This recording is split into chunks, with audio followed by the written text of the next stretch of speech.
Assalamu alaikum. So here is another vlog in the series of my vlogs on critical approaches to literary criticism. So today we are going to discuss New Historicism. So what is New Historicism? New Historicism is a critical approach that was developed in the 1980s in the writings of Stephen Greenblatt. New Historicism is characterized by a parallel reading of a text with its socio-cultural and historical conditions, which form the core text. New historians rejected the fundamental tenets of new criticism that the text is an autotelic artifact, and liberal humanism that the text has timeless significance and a universal value. Though New Historicism rejects many of the assumptions of post-structuralism, New Historicism is, in a way, post-structuralist in that it rejects the essential idea of a common human nature that is shared by the author, characters, and readers. Instead, it believes that identity is plural and hybrid. What are the major assumptions of New Historicism?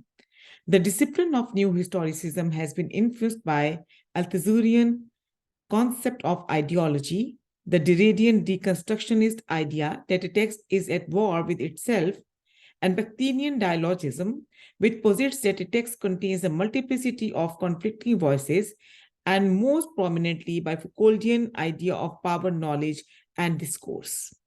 Analyzing the nature of power, Foucault expounds that power, for instance, in the form of panoptic surveillance state, defines what is truth, knowledge, or normalcy. New Historicism believes in the Foucauldian idea of the capillary modes of power, which, like Althusser's ideology, interpolates the lives and actions of the citizens. Foucault's archaeological concept of history as archive informs yet another tendency of the new historicists, in that they consider history as fictionalized and as a core text, while traditional historians consider history as facts and as the background to the text, which is the foreground. Thus, New Historicism applies the post-structuralist idea that reality is constructed and multiple, and the Foucauldian idea of the role of power in creating and disseminating knowledge. So what is the method? If we apply these assumptions to our critical analysis, how would we approach the text?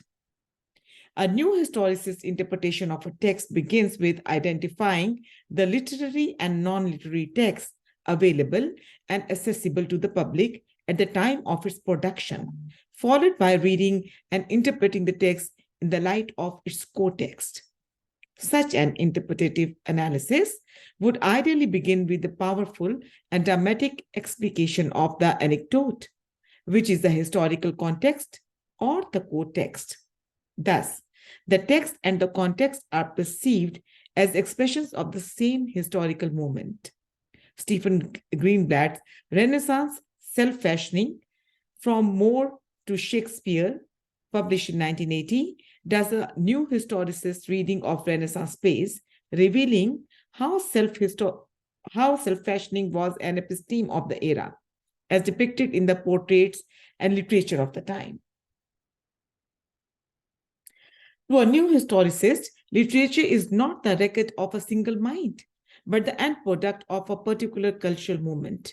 New historicists look at literature alongside other cultural products of a particular historical period to illustrate how concepts, attitudes, and ideologies operated across broader cultural spectrum that is not exclusively literary. In addition to analyzing the impact of historical context and ideology, new historicists also acknowledge that their own criticism contains biases that derive from their historical position and ideology. Because it is impossible to escape one's own historicity, the meaning of a text is fluid and not fixed. New historicists attempt to situate artistic texts both as products of a historical context and as the means to understand cultural and intellectual history. But there are certain limitations to this method as well. New historicism has come into conflict with some of the anti-historical tendencies of postmodernism. New historicism denies the claim that society has entered a postmodern or post-historical phase. The main points of this argument are that New historicism, unlike postmodernism, acknowledges that almost all historic views, accounts, and facts they use contain biases which derive from the position of that view.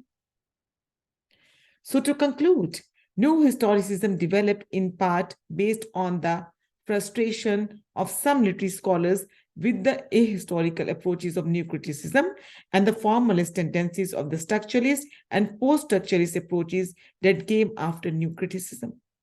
Yet, it also owes a debt to post-structuralism.